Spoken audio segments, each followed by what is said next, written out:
السلام علیکم ورحمۃ اللہ وبرکاتہ۔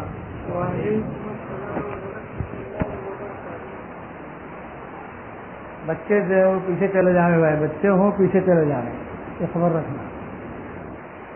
بسم اللہ الرحمن الرحیم۔ الحمد للہ نحمده ونستعینه ونستغفره ونؤمن به ونتوکل علیہ ونعوذ باللہ من شرور انفسنا ومن سیئات اعمالنا ونعوذ باللہ من شرور انفسنا ومن سیئات اعمالنا ونعوذ باللہ من شرور انفسنا ومن سیئات اعمالنا من يهده الله فلا مضل له ومن يضلله فلا هادي له ونشهد أن لا إله إلا الله وحده لا شريك له ونشهد أن سيدنا ومولانا محمدا عبده ورسوله صلى الله عليه وعلى آله وأصحابه وبارك وسلم تسليما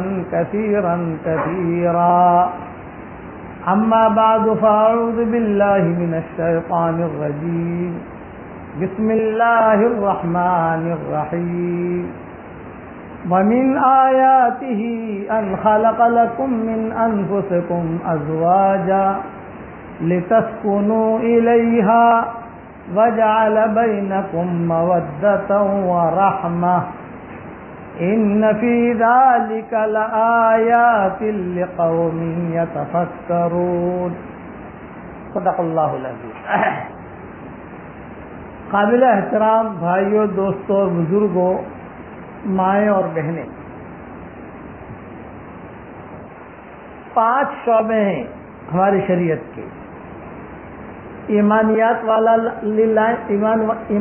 والی لائن ٹھیک ہو جائے، عبادات والی لائن ٹھیک ہو جائے، اخلاقیات والی لائن ٹھیک ہو جائے، معاملات والی لائن ٹھیک ہو جائے اور معاشرت والی لائن ٹھیک ہو جائے۔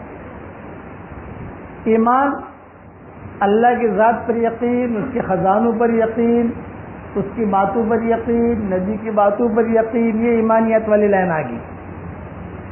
عبادات کے اندر روزہ، نماز، حج، یہ ساری تہجد، یہ ساری چیزیں، یہ عبادات والی لائن آ گئی۔ زکوٰۃ، یہ ساری عبادات والی لائن ہے۔ اچھا، اخلاقیات والی لائن، معاشرت والی لائن، معاملات والی لائن۔ آج کا مسلمان سب سے زیادہ جو کمزور ہے، یہ 3 لائنوں میں کمزور ہے۔ اخلاقیات والے معاملے میں کمزور، معاملات والی لائن میں کمزور، لین دین، حساب کتاب۔ حج میں جائے گا تو کہے گا بھائی کچھ لینا دینا ہو تو معاف کر دینا بھائی، ہاں بھائی کیوں معاف کر دینا، جو دینا ہے دے دے، ایسے معاف کرنے سے معاف نہیں ہوتا۔ آپ سمجھیے، ایسا معاف کرنے سے ایسا معاف نہیں ہوتا، اس میں کمزور ہے۔ میراث کی لائن میں بھی کمزور، کہ میراث کو کوئی سمجھتا ہی نہیں ہے، خاص طور سے لڑکیوں کو دینے میں تو آدمی سمجھتا ہی نہیں۔ حضور صلی اللہ علیہ وسلم نے فرمایا کہ مجھے جو ہے یہ عورتوں پر بہت ڈر ہے، یہ کمزور عورتیں، اسی لیے آپ نے انتقال سے پہلے عورتوں کے بارے میں خاص وصیت کی کہ دیکھو ان کا خیال رکھنا۔ یہ اس میں معاملات بھی آ جاتے ہیں، معاشرت بھی آ جاتی ہے اور اخلاق بھی آ جاتے ہیں۔ یہ تینوں چیزیں جو ہے اس میں ہم لوگ بہت کمزور ہیں، اور اتنے کمزور، اصل معاملہ کمزوری کا کیوں ہے؟ اس کی وجہ یہ ہے کہ ہمارے اوپر کی نسل ہندو تھے۔ ہندوستان میں تو اسلام بعد ہی آیا نا، اوپر کی نسل جو ہے 4 نسل، 5 نسل، 6 نسل، 10 نسل اوپر چلے جاؤ تو وہاں پر یہ ہندو لوگ تھے اوپر، بعد میں جو ہے مسلمان ہوئے، مسلمان ہوتے ہوتے یہ نسل آئی، تو وہ ہندوانہ رسمیں ہمارے اندر باقی رہی۔ کچھ ہندوانہ رسمیں وہ اب تک چل رہی ہے. آپ جتنے مدرسے بنا لو، جتنے چلے لگا لو، جتنے جو ہے خانقاہیں کھول لو، لیکن وہ اندر والی جو ختم نہیں ہوتی. اس لیے میاں بیوی کا رشتہ یہ سب سے زیادہ نازک رشتہ ہے. ماں باپ کا رشتے کو اللہ نے قرآن کے اندر نشانی نہیں کہا، بھائی بھائی کے رشتے کو نشانی نہیں کہا. قرآن عرش سے جو کہے گا وہ بہت وزنی چیز ہوگی، اسے وہ پیش کرے گا. کہ ماں باپ کا رشتہ یہ نشانی میں اللہ نہیں لائے گے کہ بہن بہن کا رشتہ نشانی میں یوں کرنا، کہ بھائی بھائی کا رشتہ یوں کرنا. لیکن میاں بیوی کا رشتہ اس کو نشانی میں لائے اور بڑی نشانیوں میں لائے. 21 پارے میں اللہ نے اپنی نشانیاں گنوائی ہیں. میری نشانی یہ ہے، میری نشانی یہ ہے، میری نشانی یہ ہے. اس میں اللہ نے رات دن کو نشانی کہا، میری نشانی ہے.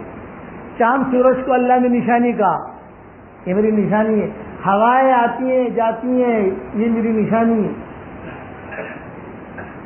اور ساتھ میں اللہ تعالیٰ بیچ میں لائے میاں بیوی کا رشتہ کہ یہ بھی میری ایک نشانی ہے. وَمِنْ آيَاتِهِ أَنْ خَلَقَ لَكُم مِّنْ أَنفُسِكُمْ أَزْوَاجًا لِتَسْكُنُوا إِلَيْهَا وَجَعَلَ بَيْنَكُم مَّوَدَّةً وَرَحْمَةً إِنَّ فِي ذَلِكَ لَآيَاتٍ لِقَوْمٍ يَتَفَكَّرُونَ. بھئی یتفکرون ہے نا، یعنی جتنی نشانیوں کے بعد کبھی یعقلون کہیں گے، کبھی یسمعون کہیں گے. یہاں پر یتفکرون کا جو فکر کریں گے وہ اس کو سمجھیں گے، عام آدمی نہیں سمجھے گا. اسی کی نشانیوں میں سے ہے کہ اللہ نے تمہارے لیے بیویاں بنائی، عورتوں کے لیے شوہر بنا دیے اور شوہروں کے لیے بیویاں بنا دی. اللہ ہماری نشانی ہے. اور تمہاری ذات میں سے بنائی. یہ نہیں کہ سب گدھے کے ساتھ شادی ہو رہی ہے، کہ گھوڑے کے ساتھ شادی ہو رہی ہے، کہ کتلے کے ساتھ شادی ہو رہی ہے نا، وہ جنس الگ ہے. کہ جنات کے ساتھ شادی ہو رہی ہے نا، وہ جنس الگ ہے.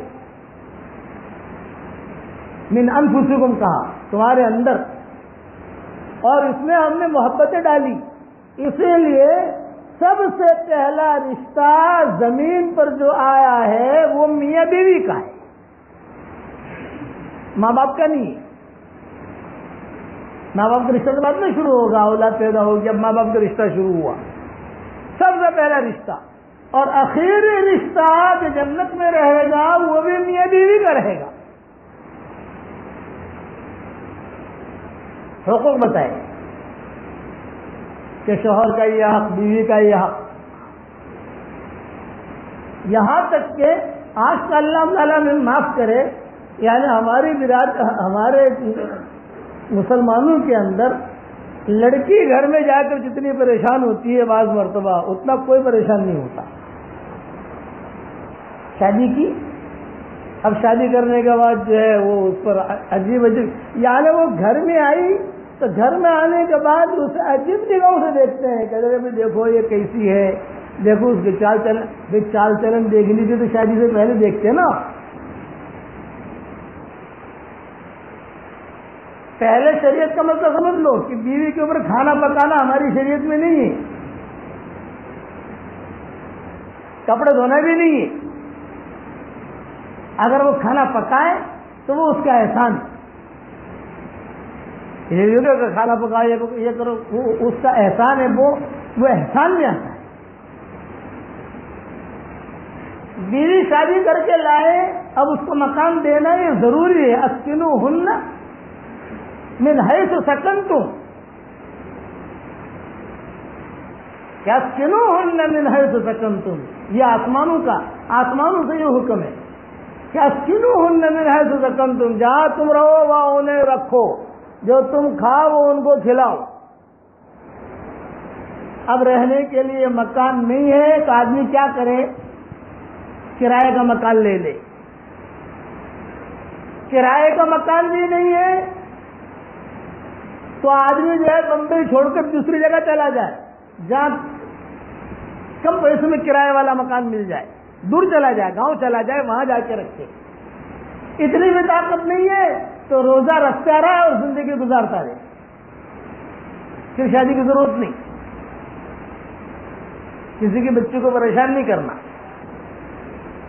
بھی آپ کے پاس طاقت نہیں ہے تو خالی صحبت کے لیے نکاح نہیں ہوتا, خالی اپنی زندگی پوری کرنے کے لیے نکاح ہو گیا. یہ کہنا نا ارے کہ یہ عورتیں کہتی ہیں کہ یہ میرا بیٹا جو ہے میرے تیرے سر کا تاج ہے. ارے بھی سر کا تاج ہے لیکن ٹیڑھا ہے کہ صحیح ہے یہ بھی تو دیکھو. سر کا تاج لیکن تاج کیسا ہے یہ بھی تو دیکھیں آدمی. اس لیے قرآن میں تدبر کرو, شریعت کے مسائل اپنے اچھے اچھے علماء سے پوچھو کہ اس میں کیا حق ہے, مجھے کیا کرنا چاہیے. ورنہ حشر کے میدان میں سب سے پہلا جو مقدمہ پیش ہوگا وہ میاں بیوی کا پیش ہوگا کہ بتاؤ تمہارا حق ادا کیا تھا کہ نہیں کیا تھا. یہ معاشرہ, اس لیے ہمارے عربوں کے اندر مکہ مکرمہ مدینہ منورہ میں ہم دیکھتے ہیں تو پوچھتے ہیں ساتھیوں کو, جیسے بیانات وغیرہ ہوتے ہیں تو جب قہوے کی مجلس لگتی ہے یا چائے کی یا کھجوروں کی یا دعوت کی تو وہ آ کر کہتا ہے وہ عرب کہ شیخ دعا کرو کہ اللہ تعالیٰ جو ہے میرا نکاح کرا دے. اچھا بھی تو نکاح کرنے میں کیا رکاوٹ ہے؟ ابھی تک میں نے مکان نہیں بنایا, میں سوچتا ہوں کم سے کم اتنا کما لوں کہ مکان پہ کرایہ دے سکوں. ایپ سمجھتے ہیں ایپ کہ کسی کی لڑکی کو لائے اور اس کو جو ہے رکھنے کا ٹھکانہ. یہ جو ہمارا بمبئی میں رہتا ہے کہ گھر میں پردے ڈال ڈال کے شرعاً جائز نہیں ہے. کوئی مفتی آپ کو فتویٰ دے دے وہ اپنی جگہ ہے, میرے نزدیک تو جائز نہیں ہے. کم سے کم اتنا مکان عورت کے لیے ہونا چاہیے کہ جس میں وہ اپنے کپڑے رکھ سکے, اپنا کھانا پکا سکے, اپنا آرام کر سکے. لیکن ہمارا گدڑ بدڑ ارے رے زندگی گزار ایسی چل چل چل, یہ ہندوانہ رسمیں. چھوڑ دو بمبئی, اگر مہنگے مکان ہے بمبئی چھوڑ دیجیے, دور بمبرا چلے جائیے, میرا روڈ چلے جائیے, گجرات چلے جائیے, مہاراشٹر چلے جائیے. حکم تو پورا کیجیے اللہ کا. دوسری اہم بات یہ, لڑکیوں کی شادیاں کرنی ہو, لڑکوں کی شادیاں کرنی ہو, ان کو اشارتاً پوچھ لیجیے, پوچھ لیجیے اشارتاً کنایتاً, آپ کی فلاں جگہ ہم بات کر رہے ہیں, تمہارا کیا خیال ہے, کیا چیز ہے. یعنی کسی بھی ذریعے سے ان تک بات پہنچ جانی چاہیے. یہ نہیں بات تیرا کر دیا ہم نے, اب بیچاری اندر اندر پریشان ہو رہی ہے. ارے ابا بات نہ کیوں, اچھا کیوں ماں باپ سنتے نہیں ہے؟ قوم کو کیا منہ دکھائیں گے؟ تو قوم کو منہ دکھانے کا فکر ہے, اللہ رسول کو منہ دکھانے کا فکر نہیں. حضور صلی اللہ علیہ وسلم نے تو فاطمہ کا جب نکاح کیا تو حضور صلی اللہ علیہ وسلم نے باقاعدہ کنایتاً اشارتاً, بیٹا تمہارا آج تم سے تھوڑی بات کرنا چاہتا ہوں. حالانکہ وہ تو نبی ہے, وہی آتی ہے وہاں تو.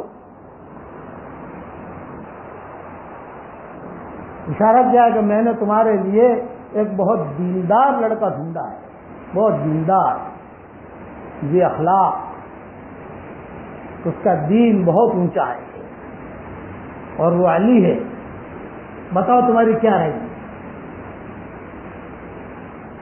ابا ٹھیک ہے, آپ جیسا میرے لیے طے کریں. معاشرہ بدلا. عرب کے معاشرے میں عورت کا نام لینا یہ عیب تھا, بیوی کا نام لینا یہ عرب کے معاشرے میں عیب تھا. شروع سے عرب کے معاشرے میں بات چلی آ رہی تھی کہ بیوی کا نام کوئی نہیں لے رہے, کہ بیوی کا نام لے رہا تو ان کے یہاں یہ ہوتا تھا کہ بیوی کو طلاق ہو جاتی تھی. بیوی کا نام لے لیا، او ہو بیوی کا نام لے لیا، اس لیے بیوی شوہر کا نام نہیں لے، فلانے کے ابا فلانے کے بھائی، یوں۔ اور یہ جو ہمارے یہاں بھی اس لیے وہ ایک لطیفہ بھی مشہور ہے کہ ایک آدمی تھا، اس کا نام تھا رحمت اللہ، تو وہ عورت جب بھی سلام پھیرتی تھی نا السلام علیکم ورحمۃ اللہ، تو رحمت اللہ نام آئے گا، تو رحمت اللہ تو کہہ نہیں سکتی کیونکہ شوہر کا نام کیسے لوں، تو وہ کہتے تھے السلام علیکم خیر النساء کے ابا، السلام علیکم خیر النساء کے ابا۔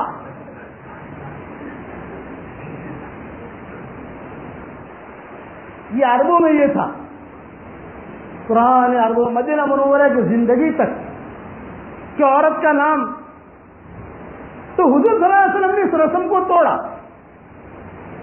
اور کیسے توڑا؟ بڑا مجمع تھا اور ایک آدمی نے آ کر کہا کہ حضرت آپ کو سب سے زیادہ کس سے محبت ہے؟ تو حضور نے بھی بیٹھے بیٹھے جواب دیا عائشہ سے، اب نام لے لیا بیوی کا، عائشہ سے، اب سارا مجموعہ ارے بیوی کا نام لیا، تو وہ صحابی جو پوچھنے والے تھے انہوں نے کہا حضرت میں مردوں میں نہیں پوچھتا، میں عورتوں میں نہیں پوچھتا، میں پوچھتا ہوں مردوں میں سب سے زیادہ آپ کو کس سے محبت ہے؟ تو آپ نے جواب دیا عائشہ کے ابا سے، حالانکہ ابو بکر کہہ سکتے تھے، بھائی ابو بکر کہہ سکتے تھے نہیں کہہ سکتے تھے کہ عائشہ کے ابا سے، تو سارا مجمع سمجھ گیا کہ بھائی یہ ہمارے یہاں یہ جو بات ہے نا کہ بیوی کا نام نہیں لے سکتے، یہ چیز جو ہے یہ نہیں ہے، دیکھو حضور نے تو دو مرتبہ عائشہ کا نام لیا۔ یہ معاشرہ تھا مدینہ منورہ کا، پاکیزہ معاشرہ، اسی لیے یہ مجنون جو تھا، مجنون یہ اپنے اشعار میں لیلا کا نام بہت لیتا تھا، لیلا کا نام، لیلا کا نام، لیلا کا نام، وہ رسم توڑنے کے لیے لیلا کا نام بہت لیتا تھا، عورتوں کا نام لینا وہاں عیب سمجھتے تھے۔ تو دو پوائنٹ ذہن میں رکھنا، میاں بیوی کے تعلقات کو آدمی بہت اچھی طریقے سے لے کر چلے، اور کبھی بھی 100% ایک دم 100% اوکے لڑکی آپ کو نہیں ملے گی، اور 100% شوہر بھی نہیں ملے گا۔ کوئی کہے کہ مجھے شوہر ایسا چاہیے ایسا چاہیے، بعض لوگ کہتے ہیں مولوی صاحب دعا کرو کوئی عالمہ مل جائے، اور لڑکیاں کہتی ہیں مولوی صاحب دعا کرو کوئی عالم مل جائے۔ میں کہتا ہوں یہ دعا تو نہیں کرنے کا، کوئی عالمہ ملے کوئی عالم ملے، نہ عالمہ ہے بے دین ہے، عالم ہے اور بے دین ہے، بے عالم میں تو بے دین ہوتے ہیں، عالم ہے تو بے دین ہوتی ہے۔ یہ دعا کرو کہ اللہ دیندار سے میرا نکاح کرا دے، فاظفر بذات الدین، حدیث شریف میں فرمایا فاظفر بذات الدین، دین والے کو اختیار کر۔ تو میاں بیوی کے تعلقات کو قرآن شریف کے اندر نشانی کہا گیا ہے۔ ساس اپنی بہو کو اپنی بیٹی سمجھے کہ میری بیٹی ہے، کبھی لڑائی نہیں ہوتی، اور خسر اپنی بہو کو بھی اپنی بیٹی سمجھے، اور بہو جو ہے وہ اپنی ساس کو ماں سمجھے، اور اپنے غسر کو باپ سمجھے کہ نہیں میرا باپ ہے، یہ میرا شوہر ہے، مجھے اس کی خدمت کرنی ہے، اللہ نے میرے نصیب میں یہ رکھا ہے، کہ اللہ نے میرے نصیب میں یہ رکھا ہے۔ پھر دیکھو زندگی کیسے گزرتی ہے، ہمیشہ یاد رکھنا لڑائیوں سے زندگی نہیں گزرا کرتی، وہ تو ٹینشن ہی بڑھتے ہیں، پلس مائنس اونچ نیچ زندگی میں ہوتی رہتی ہے۔ ایک مرتبہ حضرت فاطمہ نے حضرت علی میں لڑائی ہو گئی، نوک جھوک رہتی ہے، دونوں میں لڑائی ہو گئی، حضور صلی اللہ علیہ وسلم اتفاق سے پہنچ گئے گھر پر، تو پوچھا حضرت فاطمہ سے کہ فاطمہ علی کہاں ہے؟ ان کا حضرت وہ تو آج ناراض ہو کر تھوڑا سا غصے ہو کر کچھ بول بلا کر کچھ چلے گئے. اچھا کہاں گئے؟ یہ تو مجھے پتا نہیں. کوئی معاملہ ہوا گھر میں ہمارا کسی بات پر, وہ کچھ نوک جھوک ہوئی تو وہ تو جو ہے چلے گئے. حضور صلی اللہ علیہ وسلم خود ڈھونڈنے کے لیے نکلے, خسر ہیں نبی خود ڈھونڈنے کے لیے. بھائی علی کہاں ہے؟ اب ظاہری بات ہے وہ حضور جب پوچھیں گے لوگوں سے کہ علی کہاں ہے, علی کہاں ہے, تو دوسرے بھی ڈھونڈیں گے. تو علی کا تو ایک صحابی نے اشارہ کیا کہ حضرت ابھی یہاں سے گئے ہیں, غصے میں گئے ہیں اور مسجد نبوی میں کسی کونے کے اندر ہوں گے. تو آپ نے فرمایا دیکھو مسجد نبوی اس زمانے میں کوئی اتنی لمبی چھوڑے تو نہیں ہوتی تھی, مٹی کا فرش ہوتا تھا. تو حضرت وہ لیٹے ہوئے ہیں. آپ نے کہا ٹھیک ہے. آپ حضور صلی اللہ علیہ وسلم گئے اور وہاں جا کر وہ حضرت علی جو ہے وہ ایسے لیٹے ہوئے تھے کہ ان کا یہ پیٹ جو ہے نا, پیٹ وہ مٹی سے چمٹ رہا تھا, یعنی مٹی غبار ان کے پیٹ پر آ رہی تھی, اس طریقے سے ایسا لیٹے ہوئے تھے. تو حضور نے جا کر آہستہ سے جو اپنے پاؤں سے اشارہ کیا اور یوں کہا قم یا ابا تراب, وہ مٹی کے ابا کھڑا ہو جا. مٹی تھی نا, ابا تراب کہا, ابو تراب کھڑا. اب حضور صلی اللہ علیہ وسلم کو دیکھا تو ظاہری بات ہے ایک آدمی کو, ہاں عادت, تو آپ نے ہاتھ پکڑ کے لے گئے گھر پر, اور گھر پر لے جا کر چارپائی پر حضور صلی اللہ علیہ وسلم بیچ میں لیٹے. یہ حدیث میں آتا ہے. داہنے طرف حضرت فاطمہ کو لٹایا, بائیں طرف حضرت علی کو لٹایا, اور پھر حضرت فاطمہ کا ہاتھ لیا. میں اشارہ کر کے سمجھا رہا, جیسے حضور لیٹے ہیں, داہنے طرف حضرت فاطمہ ہے, بائیں طرف حضرت علی ہے. حضور نے حضرت فاطمہ کا ہاتھ یوں لیا اپنے سینے پر, اور حضرت علی کا ہاتھ یوں لیا حضرت فاطمہ کے ہاتھ پر. اب 3 ہاتھ ہو گئے, حضور کا ہاتھ, حضرت فاطمہ کا ہاتھ, حضرت علی کا ہاتھ, اور 3 ہاتھوں کو یہ زور سے اپنے سینے سے لگایا اور کہا چلو مسافہ کر لو, کوئی لڑائی نہیں کریں گے. اب حضرت علی تو بہت شرمندہ, اور حضرت فاطمہ کہہ رہے تھے میری شکایت کر دی, کہو اب لڑیں گے نہیں, ہاں نہیں لڑیں گے. جب حضور نے دعا دی کہ اللہ ان کے آپس میں محبت دے دے, ان کے اولاد میں محبت دے دے, ان کی نسل میں محبت دے دے. پھر حضور صلی اللہ علیہ وسلم جو گھر آ گئے مسجد نبوی میں. یہ محبت کرانے کا, یہ سیٹلمنٹ کرانے کا طریقہ تھا. آج ہے کوئی خسر ایسا کرے؟ آج ایسا خسر بھی نہیں ہے, ایسی بیٹی بھی نہیں ہے, ایسا داماد بھی نہیں. وہ داماد جو ہے وہ خسر کا بھی باپ ہوتا ہے کبھی کبھی, وہ خسر کی بھی چھٹی کر دے ماحول. اور وہاں حضور صلی اللہ علیہ وسلم یہ کر رہے, معاشرہ بتایا. کبھی کبھی حضرت عائشہ رضی اللہ تعالیٰ عنہ ناراض ہو جاتی تھی, روٹ جاتی تھی, تو حضور صاحب میں نہیں روٹتے تھے.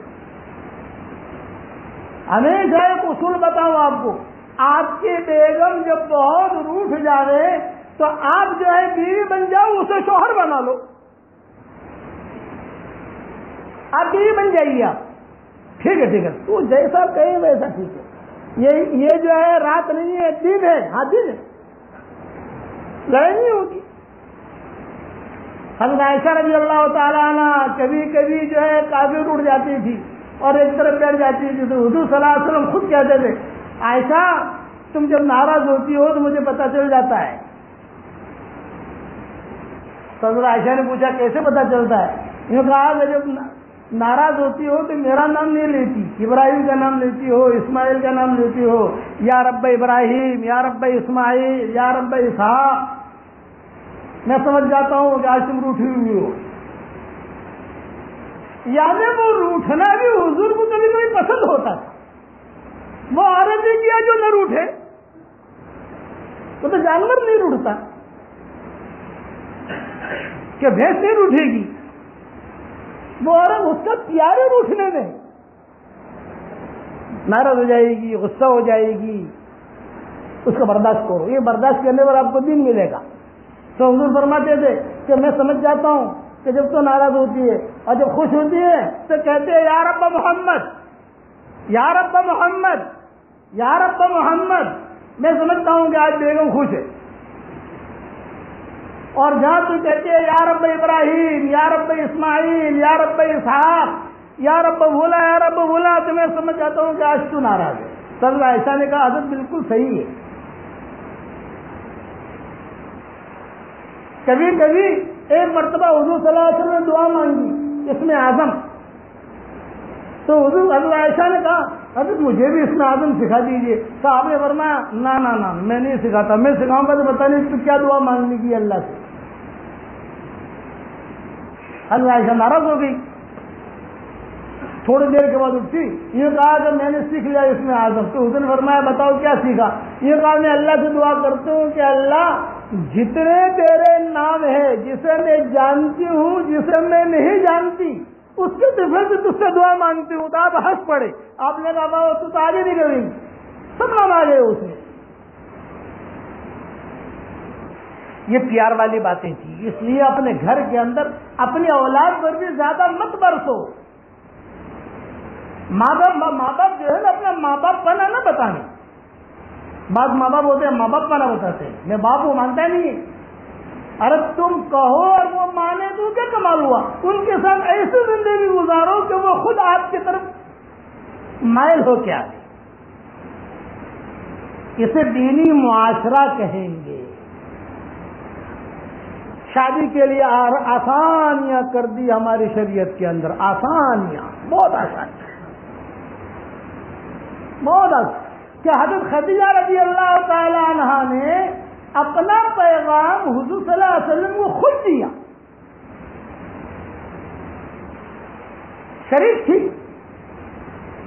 مالدار تھی، اور بہت بڑی پراپرٹیاں تھی مدینہ منورہ کے مکہ مکرمہ میں،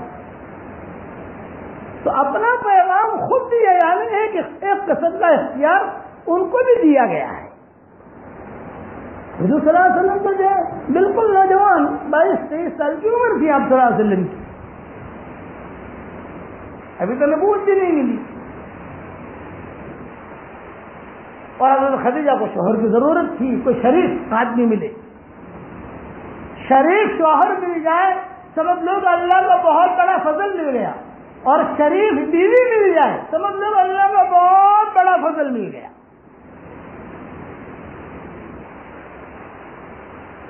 تو وہ کہتی تھی اب خدا کا کرنا ایسا ہوا کہ حضور صلی اللہ علیہ وسلم کی عمر جب 22-23 سال کی ہوئی تو یہ ابو طالب جو تھے نا، یہ حضور صلی اللہ علیہ وسلم کے چچا تھے، آپ صلی اللہ علیہ وسلم ان کی تحویل میں رہتے تھے، ان کے گھر میں رہتے تھے۔ تو ابو طالب نے ایک مرتبہ ایک جملہ کہہ دیا حضور صلی اللہ علیہ وسلم سے کہ ارے بیٹا محمد، تیرا خرچہ تو ہم نے بہت اٹھایا، اب تم جوان ہوئے، کچھ دھندا بندہ کرو، کچھ کاروبار کرو۔ تو آپ نے فرمایا کہ کاروبار کرنا تو مجھے آتا نہیں، میں نے کوئی تجارت تو سیکھی نہیں، آپ اگر تھوڑا سا مجھے راستہ بتا دو تو میں اس طریقے سے چلوں۔ تو ابو طالب نے ہاتھ پکڑ کر کہا دیکھ وہ خدیجہ ہے نا، بہت مالدار عورت ہے، سب کو پیسہ دیتی ہے مزاربت پر۔ مزاربت کا مطلب یہ کہ پیسہ میرا، محنت تمہاری، اور اتنا پرسنٹ تمہارا، اتنا پرسنٹ میرا، تو تم جاؤ اور وہاں جا کر اس سے بات کرو۔ یہ پہلا قدم ہے حضور صلی اللہ علیہ وسلم کا حضرت خدیجہ کی طرف جانے کا۔ ارے حضرت خدیجہ کو معلوم نہیں کہ کوئی لڑکا مدینہ میں ہے، حضرت خدیجہ تو معمر تھی، ان کی خود اولاد تھی، شوہر دیکھی ہوئی عورت تھی، بیوہ ہو چکی تھی۔ یہ پہلا قدم ہے۔ تو اس زمانے میں انٹرویو کی ترتیب یہ ہوتی تھی کہ دھوپ میں لوگ کھڑے رہتے تھے، اپنا کوئی بھی پیالہ لے کر یا کوئی چیز لے کر، یا اپنا تعارف کرانے کے لیے کہ میں فلاں خاندان کا ہوں۔ جیسے کوئی بھی آپ کسی جگہ انٹرویو دو گے تو آپ ڈگری بتاتے نہیں بتاتے، میں نے یہ پڑھا ہے، فلاں اسکول میں پڑھا ہے، فلاں جگہ پڑھا ہے، مجھے وہ جانتا ہے، وہ جانتا ہے۔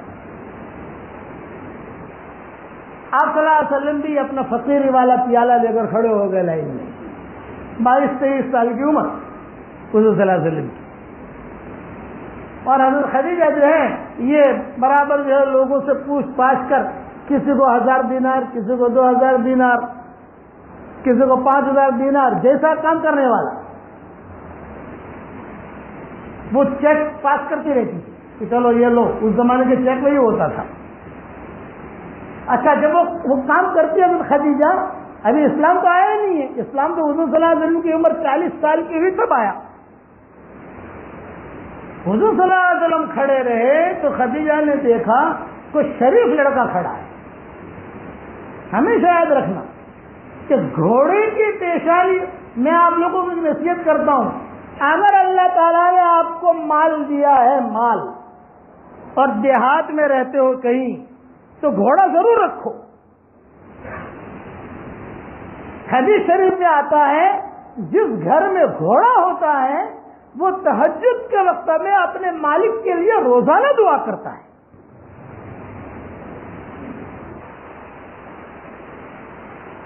اگر اللہ نے بمبئی میں تو گھوڑا نہیں رکھ سکتے بھائی، یہ فلیٹوں میں کہاں رکھو گے گھوڑا؟ لیکن آدمی جو ہے کسی کے پاس یعنی جنگل ہے، کسی کے پاس کھیت ہے، کسی کے پاس باغ ہے، تو گھوڑا ضرور رکھو تاکہ وہ گھوڑے کی دعا ملے. اسی لیے گھوڑا وہ جانور ہے کہ اللہ نے اس کی قسم کھائی ہے. والعادیات ضبحا فالموریات قدحا فالمغیرات صبحا فاثرن به نقعا فوسطن به جمعا. یہ گھوڑے کی قسم. اور جانوروں کی قسم اللہ تعالیٰ نے اتنی نہیں کہی، لیکن گھوڑے کی قسم میں اللہ نے کئی جملے کہے. اور حضور صلی اللہ علیہ وسلم فرماتے ہیں کہ گھوڑا جس گھر میں ہوگا نا، جو اس کا مالک ہوگا، وہ روزانہ تہجد کے وقت میں اپنے مالک کے لیے دعائے مغفرت کرتا رہتا ہے. تہجد میں اڑ جاتا ہے، تہجد میں سویا ہوا نہیں ملے گا. اے اللہ میرے مالک کی تو مغفرت کر، میرے مالک کو یہ دے، میرے مالک کو یہ دے. پھر اس میں عربی گھوڑوں کی فضیلتیں بہت ہیں. ابھی ہمارا مدینہ منورہ میں کسی جگہ پروگرام ہوا، یہ رائی والوں کا پروگرام ہوا تھا ہمارے اسی سفر میں، تو وہاں مفتی عاشق الہی کے بیٹے بھی سب آئے تھے وہاں پر. تو ان کے بیٹے سے میں نے کہا کہ آپ کیا کرتے ہو؟ تو انہوں نے کہا میں صاحب حرم شریف میں پڑھاتا ہوں اور ایک کاروبار شروع کیا. میں نے کہا کیا کاروبار؟ بولے عربی گھوڑوں کا کاروبار شروع کیا. کہ عربی گھوڑوں کی بہت فضیلت ہے. تو انہوں نے یہ حدیث سنائی کہ عربی کہ گھوڑا اپنے مالک کے لیے تہجد میں دعا کرتا ہے. طبرانی کی روایت، اسی جانور کی اللہ نے قسم کھائی ہے. اور اس کے پیشانی کے اوپر قیامت تک خیر رہے گی، قیامت تک اس کی پیشانی کے اوپر اللہ تعالیٰ خیر رکھے گا. اسی لیے غزوات میں جب جاتے تھے تو گھوڑے لے کر آتے تھے. اسی لیے حضرت جبریل بدر میں جو اترے ہیں وہ گھوڑا لے کر اترے ہیں. وَبِبِئْرِ بَدْرٍ إِذْ يَكُفُّ مَطِيَّهُمْ، حسان بن ثابت کہتے تھے وَبِبِئْرِ بَدْرٍ إِذْ يَكُفُّ مَطِيَّهُمْ جِبْرِيلُ تَحْتَ لِوَائِنَا وَمُحَمَّدُ صلی اللہ علیہ وسلم. وَبِبِئْرِ بَدْرٍ إِذْ يَكُفُّ مَطِيَّهُمْ جبریل تحت لوائنا ومحمد صلی اللہ علیہ وسلم. بدر کے کنویں کو یاد کرو کہ ہمارے جھنڈے تھے اور ہمارے جھنڈوں کے نیچے 2 شہسوار تھے. ایک جبریل اپنے گھوڑے کو لے کر، حیزم نام تھا ان کے گھوڑے کا، اقدم یا حیزم، جو لے کر آئے تھے. ہمارے جھنڈے کے نیچے ایک حضور صلی اللہ علیہ وسلم اپنے گھوڑے کے اوپر بیٹھے ہوئے تھے اور جبریل اپنے گھوڑے کے اوپر بیٹھے ہوئے تھے. والخیل والبغال والحمیر لترکبوها وزینہ ویخلق ما لا تعلمون. قرآن شریف کے اندر اللہ نے ہوائی جہاز کا تذکرہ بھی کیا ہے. قرآن شریف میں یہ مرسیڈیز کار ہے، اس کا بھی تذکرہ ہے، BMW کا بھی ہے، اور جتنے جمبو جیٹ نئے نئے جو آ رہے ہیں ان کا بھی ہے. اور 2017 میں جو یہ 2018 میں جو ہوائی جہاز آ رہا ہے کئی سواریوں کا اور کئی یعنی اس کا بھی تذکرہ بھی قرآن میں. قرآن تو قرآن ہے. سارا ہوائی جہازوں کے جتنی بھی قسم کے ہوائی جہاز ہیں سب کے تذکرے جو ہے وہ اللہ نے قرآن میں کیے ہیں. اور اسی آیت میں کیا ہے والخیل والبغال والحمیر لترکبوها وزینہ، گھوڑا، گدھا، خچر، اس پر تم سوار ہوتے ہو زینت کے لیے، یہ ہم نے تمہارے لیے سواریاں بنائی ہے۔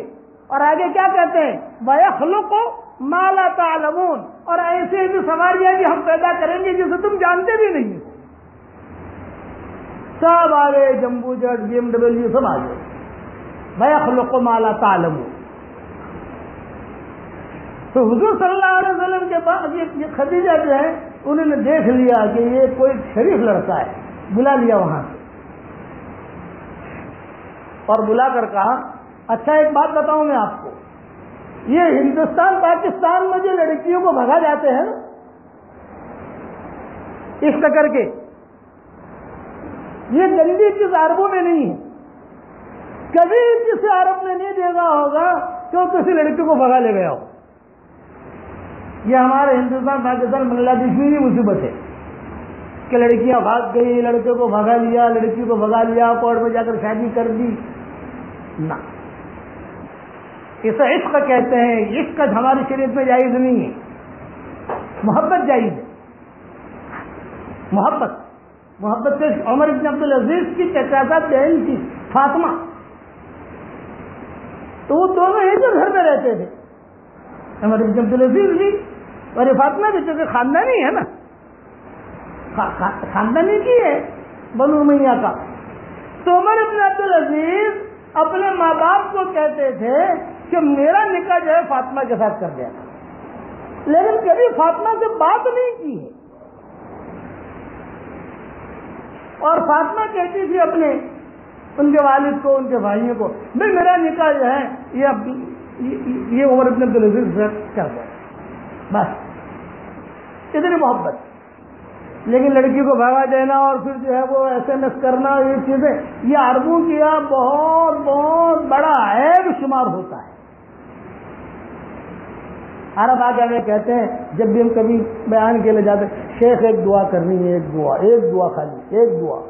میں نے کہا بتائیے گا، سب کے سامنے نہیں کہوں گا، تھوڑا کان میں کہوں گا۔ میں نے کہا ہاں بتاؤ۔ ان کا یہ بنگلہ جو ہے نا، بنگلہ بس یہاں ایک لڑکی رہتی ہے، میں نے اس کو بہت پہلے دیکھا تھا، لیکن یہ ہے کہ لڑکی بہت دیندار ہے، اس کے ماں باپ بھی اچھے ہیں، میں چاہتا ہوں میں یہاں نکاح کر لوں، آپ دعا کر دو میرے لیے خیر ہو تو اللہ تعالیٰ مجھے یہ لڑکی دے دے۔ بس یہ اینڈ ہو گئی۔ یہ نہیں کہ اس کو واٹس ایپ کرنا، میسج کرنا، فلاں جگہ ملنا، فلاں جگہ ملنا، فلاں جگہ آ جانا، اور میں ایسا کروں گی اور یہ میرا یہ چہرہ ہے، میرا یہ فیس بک پر جو ہوتا ہے نا، یہ سب دجالی فتنے۔ حضور صلی اللہ علیہ وسلم کے پاس صحابہ آتے تھے اور صحابہ آ کے کہتے تھے کہ حضرت فلاں جگہ جو ہے شادی، عاتقہ نام کی ایک لڑکی تھی مدینہ منورہ میں، بیوہ ہو گئی، بہت خوبصورت تھی۔ تو کئی صحابہ نے مانگے ڈالے، کئی صحابہ نے حضرت صلی اللہ علیہ وسلم مانگا ڈالا، انکار کر دیا۔ تو کسی نے پوچھا بھی کیوں؟ یہ کہا علی کے پاس محبت ہی محبت ہے اور کچھ نہیں ہے۔ وہ لڑکی نے جواب دیا۔ پھر جو ہے حضرت زبیر نے مانگا ڈالا، کر لو زبیر کے ساتھ۔ یہ کہا لانا، اس کے بعد لکڑی ہے، مشہور تھا کہ ذرا کو کبھی کبھی لکڑی مار دیتے تھے وہ۔ پھر حضرت عمر کے ساتھ حضرت عمر نے مانگا ڈالا، تو حضرت عمر سے منع کر دیا کرنا، کہ کیوں؟ اس لیے تو ان کی یہاں مزاج میں سختی ہے، یہ دیکھو اختیار۔ حالانکہ کون ہے علی؟ زبیر کون ہے؟ عمر کون ہے؟ امیر المومنین تھے، بے امیر المومنین کرنا نہ ان کے یہاں سختی ہے، اور زبیر کے یہاں لکڑی ہے، اور علی کے یہاں محبت ہی محبت ہے۔ یہ عتیقہ نے جواب دیا۔ اب سارا مدینہ منورہ کے اندر یہ بات چل پڑی کہ یار یہ نہیں اس کو قبول کرتی ہے، نہیں اس کو کرتی ہے۔ اتنے میں حضرت طلحہ نے پیغام دیا، ہاں یہ ٹھیک ہے۔ تو لوگوں شادی ہو گئی حضرت طلحہ کے ساتھ۔ جب حضرت طلحہ کے ساتھ شادی ہوئی تو لوگوں نے عورتوں وہ جو لڑکیاں تھیں، عورتیں پوچھا تو نے اس کو کیوں پسند کیا؟ بولے طلحہ جو ہے نا خوش مزاج ہے، گھر میں آتا ہے ہنستا ہوا، جاتا ہے ہنستا ہوا، گالی دیتا ہوا نہیں آتا، گالی دیتا ہوا نہیں جاتا۔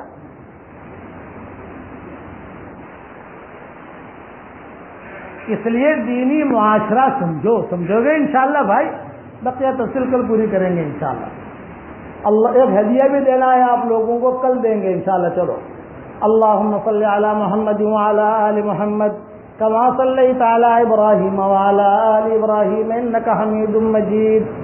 اللہم لک الحمد انت قیوم السماوات والارض ومن فیہن, لک الحمد انت نور السماوات والارض ومن فیہن, لک الحمد انت ملک السماوات والارض ومن فیہن, لک الحمد انک حق ووعدک حق ولقاؤک حق والنبیون حق ومحمد صلی اللہ علیہ وسلم حق والساعة حق والساعة آتیة لا ریب فیہا. اللہم انک عفو تحب العفو فاعف عنا.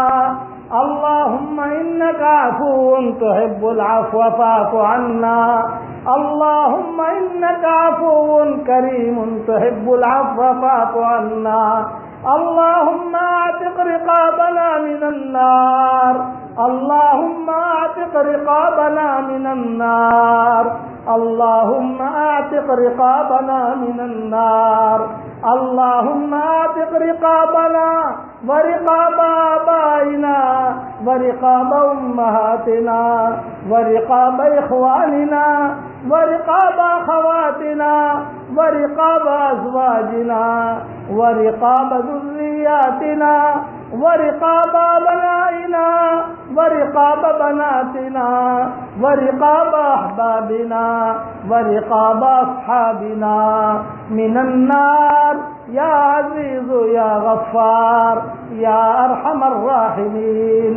بسم اللہ علی انفسنا, بسم اللہ علی دیننا, بسم اللہ علی اہلینا, بسم اللہ علی اموالنا, بسم اللہ علی اولادنا, بسم اللہ علی کل شیء اعطانا ربنا. اللہم لا تردنا خائبین, اللہم لا تردنا حاسنین, بل ردنا الى دیننا ردا جمیلا, بل ردنا الى دیننا ردا جمیلا. اللہم مغفرتک اوسع من ذنوبنا ورحمتک ارجى عندنا من اعمالنا. اللہم اقسم لنا من خشیتک ما تحول به بیننا وبین معاصیک ومن طاعتک ما تبلغنا به جنتک ومن الیقین ما تهون به علینا مصائب الدنیا. اللہم متعنا باسماعنا وابصارنا وقواتنا ابدا ما بقيتنا واجعله الوارث منا واجعل ثارنا على من ظلمنا وانصرنا على من عادانا ولا تجعل مصيبتنا في ديننا ولا تجعل الدنيا أكبر همنا ولا مبلغ علمنا ولا إلى النار مصيرنا واجعل الجنة هي دارنا وقرارنا ولا تسلط علينا بذنوبنا من لا يخافك فينا ومن لا يرحمنا. اللهم لك الحمد أنت نور السماوات والأرض ومن فيهن, لك الحمد أنت ملك السماوات والأرض ومن فيهن, لك الحمد أنت قيوم السماوات والأرض ومن فيهن. ربنا آتنا في الدنيا حسنة وفي الآخرة حسنة وقنا عذاب النار.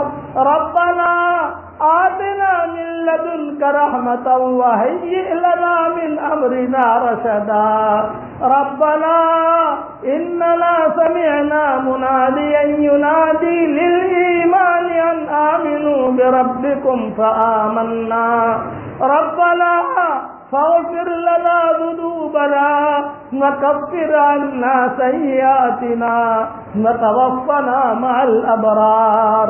ربنا وآتنا ما وعدتنا على رسلك ولا تخزنا يوم القيامة ولا تخزنا يوم القيامة ولا تخزنا يوم القيامة إنك لا تخلف الميعاد رب اجعلني مقيم الصلاة ومن ذريتي ربنا وتقبل دعاء ربنا اغفر لي ولوالدي وللمؤمنين يوم يقوم الحساب ربنا هب لنا من أزواجنا وذرياتنا قرة أعين واجعلنا للمتقين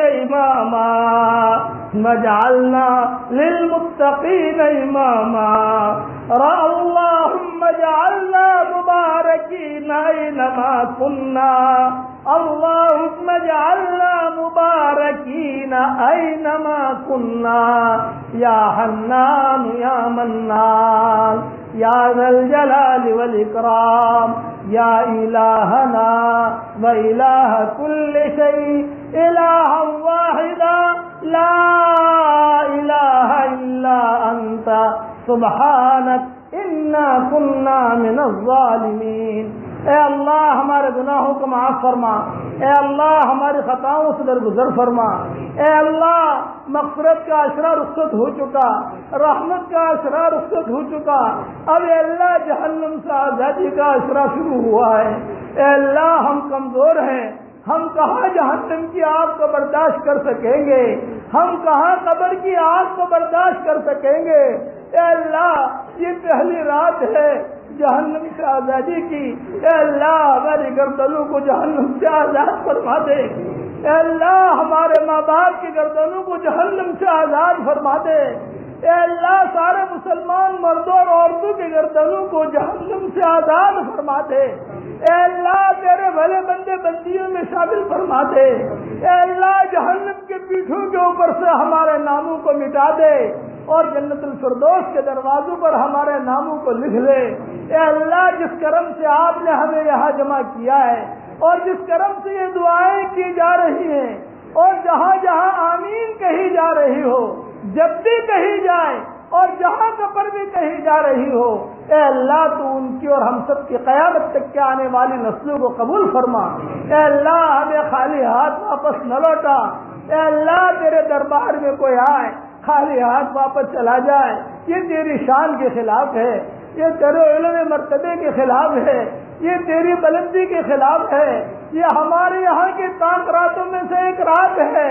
اے اللہ اس مبارک راتوں میں ہم سب کی معافی کا اعلان فرما دے۔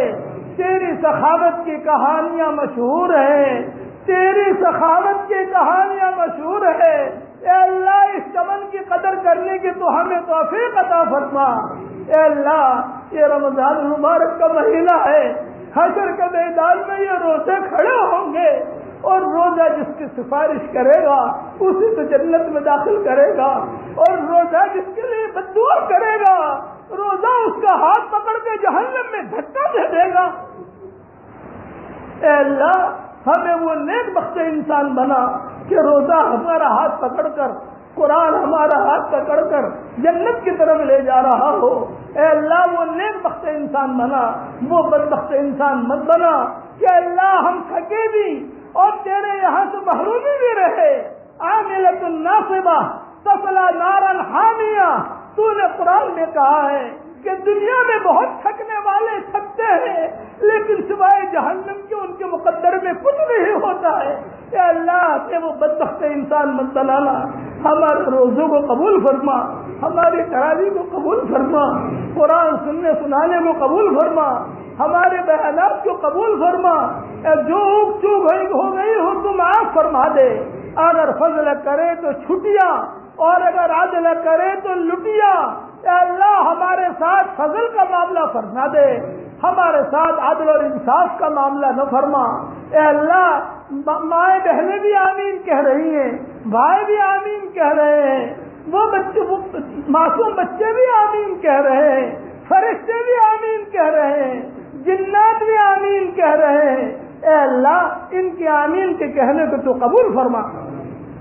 جس کرم سے آپ نے ہمیں یہاں جمع کیا ہے اپنے اسی کرم سے جنت الفردوس میں تیرے نبی کے پڑوس میں ہماری قیامت تک کی آنے والی نسلوں کے ساتھ تو ہم سب کو جمع فرما دے، ہماری قیامت تک کی آنے والی نسلوں کے ساتھ تو ہم سب کو جمع فرما دے۔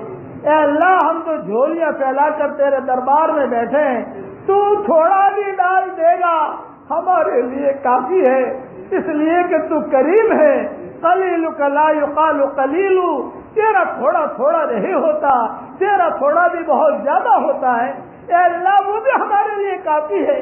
تیری رحمت تک پہنچنے کے لیے بہت واسطوں کی ضرورت ہے اے اللہ، لیکن تیری رحمت کو ہم تک پہنچنے کے لیے کسی واسطے کی ضرورت نہیں ہے۔ ہمیں تیری رحمت کی چادر میں ڈھانپ لے، ہمیں تیرے کرم کی چادر میں ڈھانپ لے۔ اے اللہ، جو مانگا وہ عطا فرما، مانگنے سے رہ گیا وہ عطا فرما۔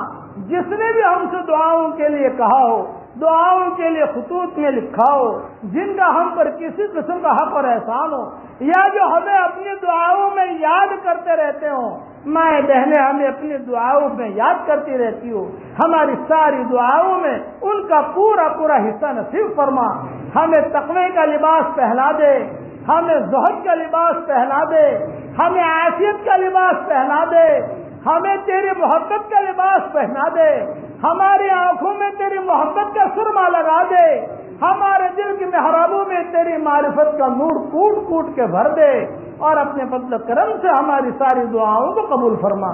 سبحان ربک رب العزت عما یصفون وسلام علی المرسلین والحمد للہ رب العالمین۔